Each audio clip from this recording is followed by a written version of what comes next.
Okay, this is problem 7-3, which is a continuation of 7-1 and 7-2. So if you haven't seen 7-1 and 7-2, the results we got was a standard V-belt length of 75 inches. From 7-2, we found that the actual center distance would not be 24 inches between the centers of the pulleys, but would be 22 inches.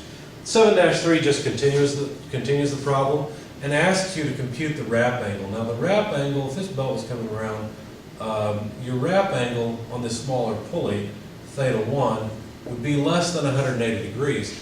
On the larger pulley, the wrap angle will always be more than 180 degrees.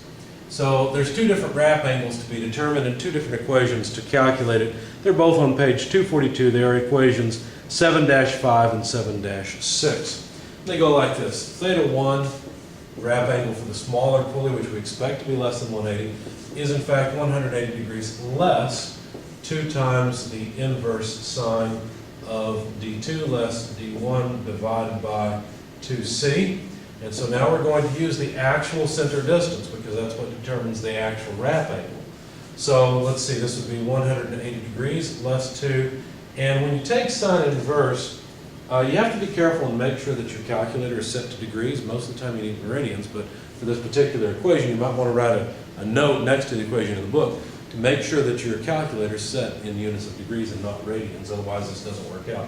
So anyway, we need the inverse sine of D2, which is 13.95, less D1, which is 5 1/4, divided by 2 times the center distance, which is 22 inches. Now notice that we've got inches over inches, so the argument for the inverse sine is dimensionless as it should be.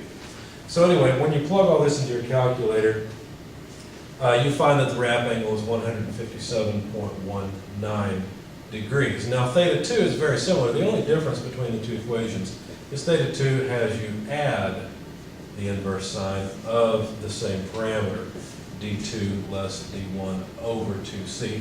I won't bother wasting your time on the video by actually plugging in the numbers on the board. I'll just give you the result. Theta 2 comes out to 202.81 degrees, but you should verify my calculations. So here's the wrap angle on pulley 2, and here's the wrap angle on pulley 1. Now notice that we're just talking about these angles here.